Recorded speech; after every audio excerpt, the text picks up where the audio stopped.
விக்கிரவாண்டி தொகுதிக்கு இடைத்தேர்தல் எப்போது நடைபெறும் என்பது தொடர்பான அறிவிப்பு இந்த வாரத்தில் தேர்தல் ஆணையம் வெளியிட வாய்ப்பு இருப்பதாக தகவல் வெளியாக இருக்கிறது. விவரங்களை செய்தியாளர் பாஸ்கரிடம் கேட்கலாம். பாஸ்கர், இது தொடர்பான மேலும் விவரங்கள் என்ன பாஸ்கர்? விழுப்புரம் மாவட்டம் விக்கிரவாண்டி சட்டமன்ற தொகுதி எம்எல்ஏவாக இருந்த புகழேந்தி உடல்நலக்குறைவு காரணமாக கடந்த 6ஆம் தேதி உயிரிழந்ததை அடுத்து 8ஆம் தேதி விக்கிரவாண்டி தொகுதி காலியாக இருப்பதாக அறிவிக்கப்பட்டிருக்கிறது. ஒரு தொகுதி காலியாக இருக்கும் பட்சத்தில் 6 மாத காலத்தில் இடைத்தேர்தல் நடத்தப்பட வேண்டும். அதற்கான நடைமுறையை தேர்தல் ஆணையம் மேற்கொள்ளும். அந்த வகையில நாடாளுமன்ற தேர்தலில் தற்போது 2 கட்ட தேர்தல் நடந்து முடிஞ்சிருக்கக்கூடிய நிலையில ஜூன் 1ஆம் தேதியோடு 7 கட்ட தேர்தலும் நடந்து முடிய உள்ளது.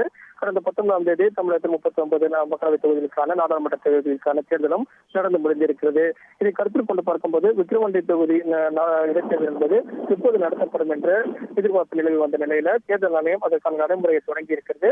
1 வார காலத்துக்குள் எலெக்ஷன் ஷெட்யூல் வெளியிடப்படுவதற்கான வாய்ப்பு இருக்கிறதாக தகவல் கிடைக்கப்பட்டிருக்கிறது. அந்த வகையில பார்க்கும்போது தேர்தல் ஆணையம் அதற்கான முறையான அதிகாரப்பூர்வமான அறிவிப்பை வெளியிடும். அதன் அடிப்படையில தேர்தல் எப்போது நடைபெறும் என்பது குறித்தான அதிகாரப்பூர்வமான அறிவிப்பு என்பது வெளியிடப்படக்கூடிய வாய்ப்பு இருக்கிறது. 1 வார காலத்துக்குள் தேர்தல் ஆணையம் இது குறித்தான இறுதி முடிவை வெளியிடப்படும். அதன் அடிப்படையில் விக்கிரவாண்டி தொகுதிக்கு இடைத்தேர்தல் எப்போது நடைபெறும் என்பது தொடர்பான அறிவிப்பு இந்த வாரத்தில் வெளியிடப்பட்டு ஜூன் 1ஆம் தேதிக்குள் அதற்குண்டான நடைமுறையை மேற்கொண்டு அதற்குள் நாடாளுமன்ற தொகுதி மற்ற மக்களவை தொகுதியில் நடைபெறக்கூடிய தேர்தலோடு சேர்த்து தமிழகத்துல இடைத்தேர்தல் என்பது விக்கிரவாண்டி தொகுதிக்கு மட்டும் நடத்துவதற்குண்டான அறிவிப்பு என்பது தேர்தல் ஆணையத்தின் மூலமாக வெளியிடப்படுவதற்குண்டான வாய்ப்பு அதிகமாக உள்ளது.